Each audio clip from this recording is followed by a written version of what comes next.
In my work relating to Edith Stein, I was always conscious of my role as a close relative who knew her personally, who remembered her vividly, and who therefore had that close personal relationship, that it was my place to make sure that her portrayal by others would not depart from truth, because truth was so important to her, and it's important to me to see her truthfully represented, and not by distortion and by exaggeration and untruths that they have a way of creeping into the picture when nobody seems to be watching. So I appointed myself that watchdog, and I often wrote to people and corrected their impressions, and I felt that was what I was supposed to be doing. I want to mention a few personal memories. Tante Edith usually came for a visit during her summer vacation. Her arrival was always eagerly awaited by all the nephews and nieces. The large house which we lived in belonged to my grandmother, and in it we had quite a few of the extended Stein family residing.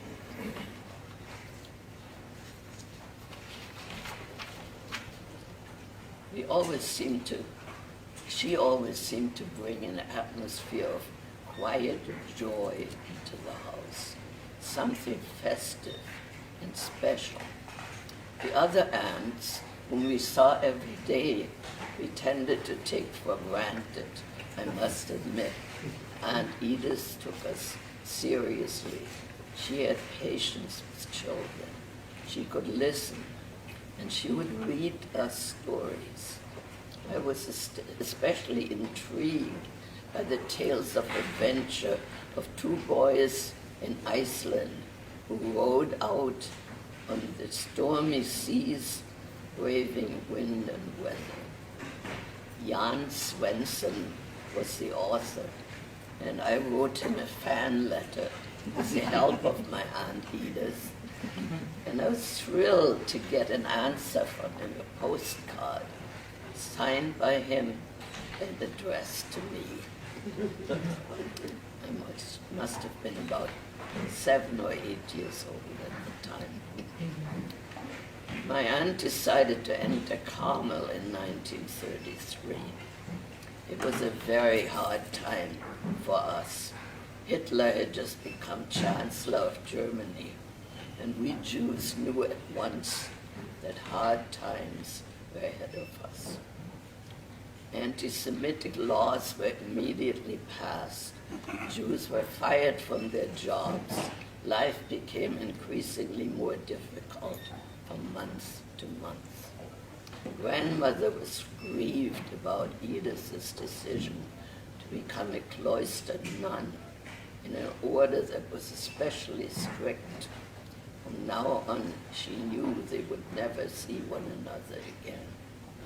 We children, 10 and 11 years old, sensed the atmosphere of sadness in the house. We knew what was happening. And so one day, I was offered quite by chance an opportunity to talk to Tante Edith privately, when I chanced to meet her in the dentist's waiting room. We walked home from there, just the two of us, and I asked her my burning question. Why are you doing this now? Now. That meant right at this time, when Jews were under attack, and the future looked about as bleak as possible. And now that meant, why do this to our beloved grandmother, who was 84 years old, who would be deeply hurt by this? Why not wait until she was no longer with us? Why now? She answered me more or less like this. I shall always be part of this family. I will write. I will want to hear all about your life, your concerns. I want to share in your joys and troubles. And you look after Grandma for me. She described the scene in her own writings, and she concludes, she listened and she understood. But as I always say, I'm still trying to understand. Our correspondence continued until the United States entered the war. Then all contact ceased.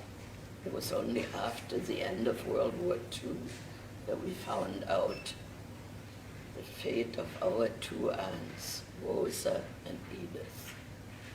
Aunt Edith is a saint now. But my mother, who was only a year older than Edith and her good friend all through their lives, used to say, I would 1,000 times rather have a living sister than a dead saint.